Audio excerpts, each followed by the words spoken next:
Good. Hello, girls and boys. My name is Mary Lou. My grandmother name is Mimi, and I'm here to talk to you about sculptures. One in particular, and it's called Questioning Number 8.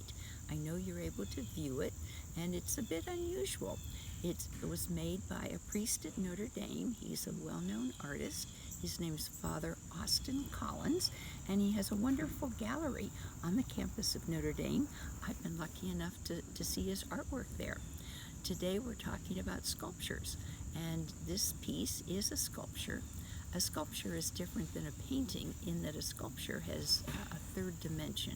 It has width and height, and then it has depth that can take up space. And sculptures can be realistic, they can be abstract. Realistic is when you look at something and you know what it is. You look at a house, you know it's a house. Abstract is something a little bit different because the artist brings his own imagination to a piece, and then you, viewing it, it's up to your imagination. So any way any one of you view this sculpture, it's a perfectly fine way to view it. And if we were in person and you ask me a question, every question you would ask is also good. So there's no right or wrong answers with many pieces of art because we bring our own experiences to them. Now, sculptures can be additive or subtractive. Additive is when you add different things to it.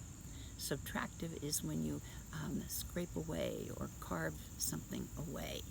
So let's talk about this sculpture. It has geometric designs. If you notice, there's a chair that's kind of tilted. That's a square. There's sort of a rectangle where you could possibly also sit.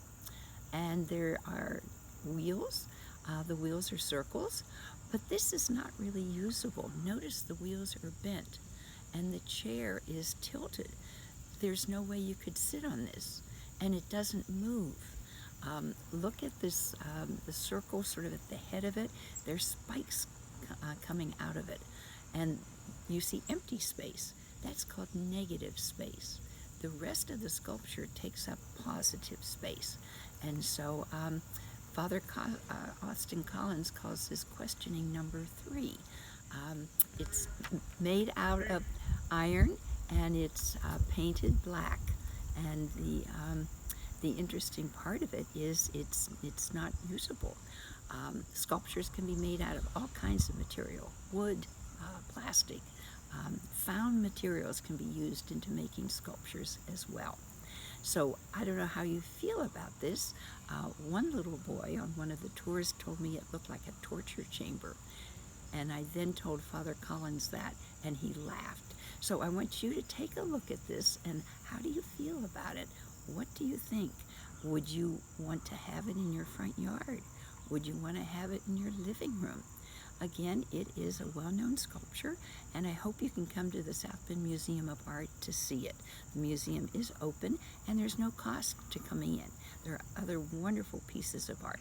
So I wish you a good semester in school, and hopefully we'll see you at the South Bend Museum of Art. Thank you.